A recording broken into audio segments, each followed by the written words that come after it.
और पाकिस्तान की औकात तो भारत से 4 दिन जंग लड़ने की भी नहीं है। और बात करते हैं बड़ी बड़ी, लेकिन अब तो पाकिस्तान नेताओं से 2 कदम आगे बढ़ते हुए वहां के एक एयरफोर्स के पूर्व अफसर ने भी यही किया और दावा करने लगे कि पाकिस्तान के वो हथियार हैं जो भारत की ब्रह्मोस मिसाइल को ध्वस्त कर सकते हैं। मुंगेरी लाल के ये हसीन सपने और बड़बोलापन ही पाकिस्तान को 4 जंग में मुंह की खाने की एक वजह है।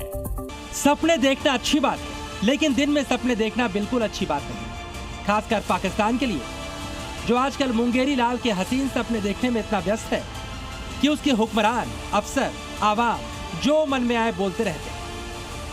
इन जनाब को देख लीजिए, वैसे तो यह पाकिस्तान के पूर्व air marshal, missile, fighter jet की समझ तो होगी, लेकिन जैसे ही इन्होंने एक फर्जी दावा किया तो इनकी पोल खुल गई, क्योंकि ये दावा कर रहे हैं पाकिस्तान ब्रह्मोस जैसी मिसाइल को भी मार सकता है। पाकिस्तान की वॉर वेजिंग कैपेबिलिटी बहुत कम है and he can not sustain himself. आज की तारीख में ब्रह्मोस मिसाइल को रोकने का कोई काट पाकिस्तान के पास नहीं है। हिंदुस्तान की जिस ब्रह्मोस मिसाइल को पाकिस्तानी डिफेंस सिस्टम से ध्वस्त करने का ख्वाब ये देख रहे हैं, उस ब्रह्मोस की ताकत शायद इन्हें याद नहीं, क्योंकि ब्रह्मोस मिसाइल करीब 3500 किलोमीटर प्रति घंटे की रफ्तार से अटैक करती है। 300 किलोमीटर दूर की रेंज में ब्रह्मोस अपने किसी भी टारगेट को मटियामेट कर देती है। यानी अरब सागर में गुजरात के किनारे से ब्रह्मोस लॉन्च हुई तो कराची के आसपास का इलाका धुआं धुआं हो जाएगा। पाकिस्तान शायद भूल गया है, जब भारत का जाबाज अभिनंदन उनके देश में था तो ब्रह्मोस का नाम सुनते ही उनके आर्मी चीफ के पांव कांपने लगे।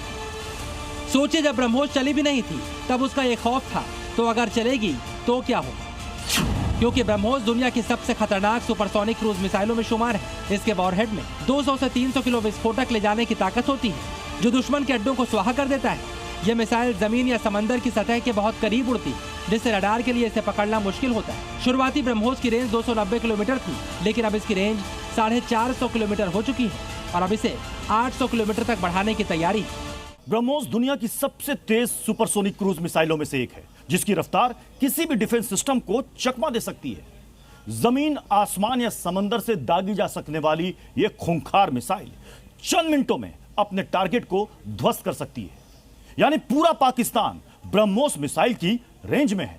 ब्रह्मोस के डर से ही तो पाकिस्तानी सैनिकों ने अपनी पोस्ट खाली कर दी। बॉर्डर के पास सन्नाटा पसरा पड़ा है। सीमा पर भारत के खतरनाक हथियार का डर ही ऐसा है। हो भी क्यों ना, भारत के युद्धपोत से ब्रह्मोस मिसाइल को पाकिस्तान तक पहुंचने में 5 मिनट भी नहीं लगेंगे और सब कुछ ध्वस्त हो जाएगा। लेकिन पाकिस्तान को अपने उस कबाड़ डिफेंस सिस्टम पर भरोसा है जो उसने चीन से लिया है। उसे लगता है यह ब्रह्मोस को रोक पाएगा। जिस चाइनीज कबाड़ यानी HQ-9 मिसाइल डिफेंस सिस्टम पर ये पाकिस्तानी जनाब अकड़ रहे हैं, उसकी असलियत बताएंगे तो आप भी कहेंगे कि ये क्या ब्रह्मोस को रोक पाएगा। दुनिया में आज तक इस मिसाइल डिफेंस सिस्टम का किसी भी जंग में इस्तेमाल नहीं हुआ, यानी जो दावे किए गए वो साबित ही नहीं हुए। ब्रह्मोस जैसी जमीन के करीब उड़ने वाली क्रूज मिसाइल के खिलाफ इसका रडार सिस्टम असरदार नहीं, ये मिसाइल को आसानी से पकड़ नहीं पाता। इलेक्ट्रॉनिक वॉरफेयर के खिलाफ इसकी कमजोरियों को कई पश्चिमी देशों ने उजागर किया। चीन ने रूस का मिसाइल डिफेंस सिस्टम कॉपी करके इसे बनाया और इसमें अभी भी बहुत सारी दिक्कतें हैं। ये काफी धीमा काम करता है, यानी जब तक ये डिफेंस सिस्टम एक्टिव होगा ब्रह्मोस अपने टारगेट को ध्वस्त कर देगा। मतलब अब की बार तो आर्मी चीफ का पांव नहीं, पूरा पाकिस्तान कांपेगा। चाइना ने जो HQ-9 air defence system Pakistan को दिए हैं, उसका रेंज है करीब 250 किलोमीटर और वो एक दफ़ा में ज़्यादा से ज़्यादा 10 टारगेट्स को डिटेक्ट कर सकता है। जो भारत के पास में S-400 एयर डिफेंस सिस्टम है, उसका detective range 600 kilometre, engagement range 400 kilometre और मज़े की बात यह कि वो 36 टारगेट्स को एक साथ एंगेज कर सकता है। हिंदुस्तान की ब्रह्मोस की गर्जना से पाकिस्तान थर्रा रहा है। अगर चल गई तो शहबाज का मुल्क अगली बार कोई हिमाकत करने लायक भी नहीं बचेगा। ब्यूरो रिपोर्ट, ज़ी मीडिया।